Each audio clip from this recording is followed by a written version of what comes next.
December 29న సూర్య సంచారంలో మార్పు. 3 రాశులకు golden day start అవబోతుంది.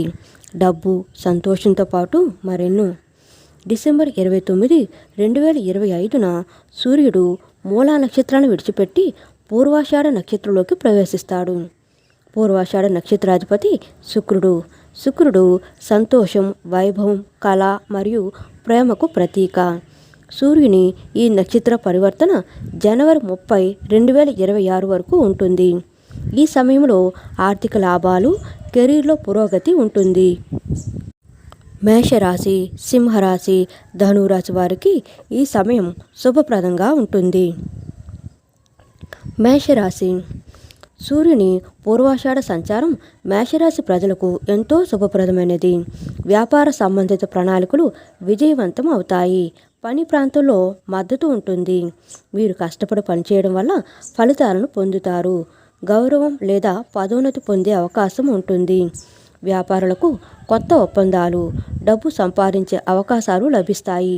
ఆర్థిక పరిస్థితి బలంగా ఉంటుంది. కుటుంబం, స్నేహితులతో సంబంధాలు మెరుగుపడతాయి. విద్యార్థులు ముందుకు సాగడానికి అవకాశాలు పొందుతారు. ఆత్మవిశ్వాసం పెరుగుతుంది. సింహరాశి. ఈ సంచారం ద్వారా సింహరాశి వారిలో ఆత్మవిశ్వాసం గరిష్ట స్థాయికి చేరుకుంటుంది. వ్యాపార విస్తరణ ప్రణాళికలు విజయవంతం అవుతాయి. కొత్త ఆర్డర్లు అందుతాయి. మీ నైపుణ్యాలు మెరుగుపడతాయి. బంగారం, వెండి లేదా ఆస్తి కొనుగోలు చేసే అవకాశాలు ఉంటాయి. తండ్రితో సంబంధాలు బలంగా ఉంటాయి. మీరు అదృష్టవంతులుగా భావిస్తారు. మీ కెరీర్లో ముఖ్యమైన నిర్ణయాలు తీసుకుంటారు మరియు విజయం సాధిస్తారు. ధనురాశి. ధనురాశి వారు ఈ సంచారం ద్వారా ఎక్కువ ప్రయోజనాలు పొందుతారు. ఎందుకంటే సూర్యుడు మీ రాశిలో ఉంటాడు. మీరు పరీక్ష లేదా ఇంటర్వ్యూలో విజయం సాధిస్తారు. మీరు కొత్త ఉద్యోగం ప్రారంభించినట్లయితే శుభవార్త వస్తుంది. కుటుంబంలో శాంతి మరియు సంతోషం ఉంటుంది. ప్రేమ జీవితం గొప్పగా ఉంటుంది. సంబంధంలో సానుకూల శక్తి ఉంటుంది.